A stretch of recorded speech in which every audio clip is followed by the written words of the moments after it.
Bonjour à toutes et à tous et bienvenue sur fichierdn.fr. Aujourd'hui, on s'attaque à un gros morceau, un sujet qui peut paraître un peu complexe, mais qui est en réalité passionnant. L'approche diagnostique des néphropathies glomérulaires. Voyez ça comme une véritable enquête de détective clinique, et mon but, c'est de vous donner toutes les clés pour la mener à bien.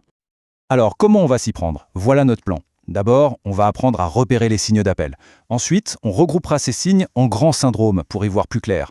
Troisième point, on parlera de la biopsie, l'outil clé du diagnostic. Puis, on mettra un nom sur les principales maladies, les coupables, et enfin, on synthétisera tout ça dans une approche simple et efficace en 4 étapes. C'est parti! Bon, le point de départ de toute enquête, c'est l'indice.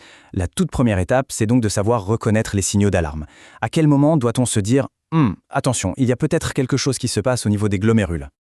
Pour que ce soit bien concret, mettons-nous en situation. Imaginez la scène. Un petit garçon de 6 ans débarque aux urgences. Ses parents sont très inquiets, il a les jambes et le visage tout gonflé et c'est apparu d'un coup. Eh bien, ce genre de tableau, c'est typique. Ça doit immédiatement allumer une petite lumière rouge dans notre tête, avec le mot « glomérule » écrit dessus. Et ce cas clinique qui nous amène tout droit à nos 5 signes cardinaux. La protéinurie, c'est le filtre du glomérule qui est abîmé et qui laisse passer des protéines. L'hématurie, c'est le même filtre défectueux qui laisse passer du sang. L'hypertension et les œdèmes, comme chez notre petit patient, c'est la conséquence directe d'une mauvaise gestion de l'eau et du sel par le rein qui souffre. Et enfin, bien sûr, la baisse de la fonction rénale. Voilà nos 5 indices de base. Ok, on a nos indices. Mais un bon détective, il ne les regarde pas juste un par un. Non, il cherche des schémas, il les regroupe pour que ça ait du sens. En néphrologie, c'est exactement ça. On organise ces signes en grands syndromes pour commencer à y voir plus clair. Donc, la vraie question, c'est comment on passe d'une simple liste de symptômes à une piste diagnostique qui tient la route. Eh bien, la réponse, c'est la classification syndromique. C'est la méthode qui permet de structurer sa pensée et de bien orienter l'enquête. Et voici le tableau qui est vraiment au centre de tout.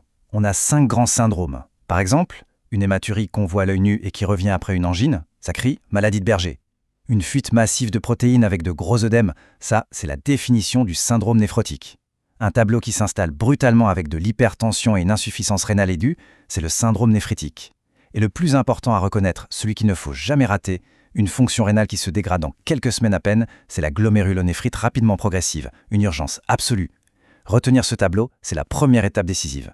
Il y a une distinction qui est fondamentale, c'est celle entre néphrotique et néphritique. Pour faire simple, le syndrome néphrotique, c'est une passoire. Le glomérule est devenu poreux et laisse tout fuir, surtout les protéines, ce qui explique les œdèmes.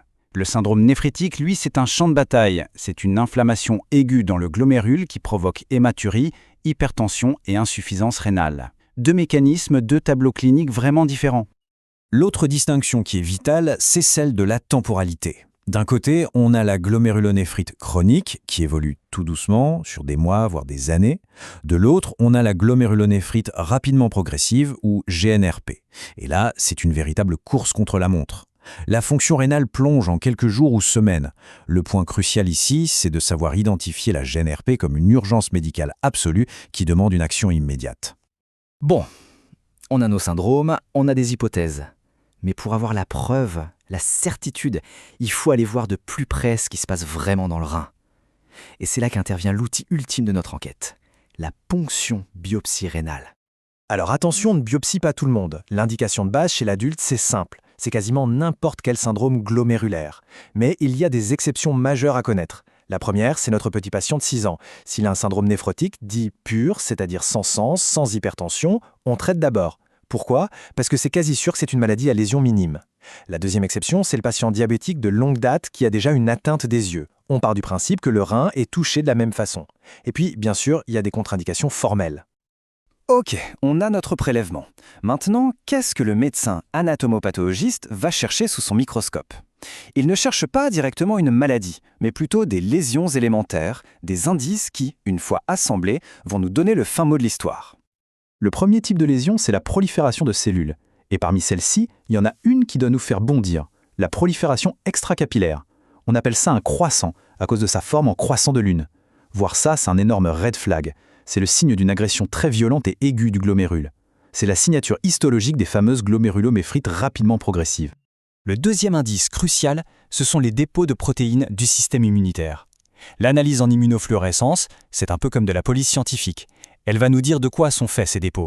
Des IgA, des IgG, du complément, et surtout où ils se trouvent. Des dépôts d'IgA dans le mésangium, Bingo, c'est une maladie de Berger. Des dépôts d'IgG le long de la membrane, c'est une gemme. Ces dépôts, ce sont de véritables empreintes digitales qui signent la maladie. Et enfin, la troisième grande lésion, c'est la sclérose. La sclérose, c'est très simple, c'est une cicatrice. C'est du tissu fibreux qui a remplacé les structures fonctionnelles du glomérule. Et une cicatrice, par définition, c'est irréversible. Donc plus il y a de sclérose, plus les dégâts sont anciens et importants. C'est un marqueur pronostic majeur. Allez, maintenant qu'on a vu les indices, les syndromes et les preuves au microscope, il est temps de mettre un nom sur les coupables. On va passer rapidement en revue les maladies glomérulaires les plus fréquentes. On commence avec les lésions glomérulaires minimes, les LGM. C'est la cause de syndrome néphrotique chez l'enfant. Le tableau est ultra classique. Début brutal, syndrome néphrotique pur. Et le truc génial, c'est que ça répond de manière spectaculaire aux corticoïdes. La maladie fond littéralement sous traitement. Et c'est précisément pour ça qu'on ne biopsie pas d'emblée un enfant avec ce tableau. On passe à l'adulte et surtout après 60 ans, le coupable numéro 1 du syndrome néphrotique change. C'est la glomérulonéphrite extramembraneuse ou GEM.